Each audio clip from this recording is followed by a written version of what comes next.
Mr Speaker. Simon O'Connor. Mr Speaker, very pleased to take a call on this Royal New Zealand Foundation of the Blind Act repeal bill. I want to actually start by acknowledging the Minister in two capacities, obviously as a person who takes great interest in this area, but for also personally taking charge of this bill. So thanks to Nikki Wagner for that.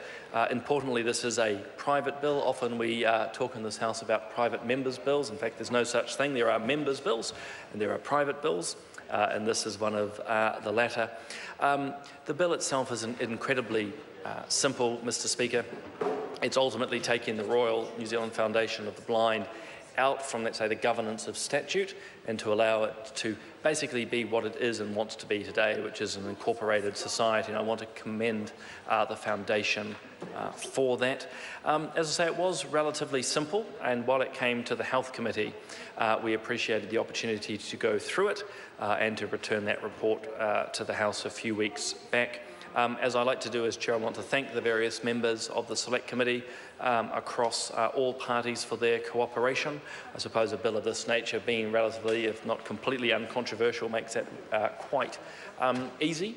But I think importantly, it provided us a welcome opportunity to hear people from the Royal Foundation to talk us through the services they are providing and the vision they have for the future. So I'd like to thank all of those who came in. It didn't take us very long as a Select Committee to hear effectively the endorsement for the bill. No surprise in that, they put it forward. But as I say, it became a welcome opportunity to hear a little bit more about what the Royal Foundation for the Blind has in mind for New Zealanders, what it sees as its current opportunities, but also the challenges. So again, to the team that came down, my thanks, and on behalf of the committee, thanks to them for that opportunity. I'm personally actually looking forward to engaging with the Foundation next week.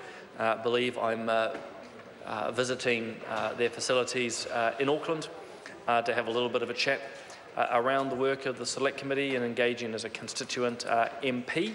And I see that as sort of continuing the conversation, if you will, Mr Speaker, that this bill has delivered. So at this point, I'm looking forward to it progressing into committee stage. I don't expect that to be overly controversial, again, partly because it's a pretty simple bill, and also that the Select Committee was very happy to report back with no amendments. So I commend this bill in its second reading to the House.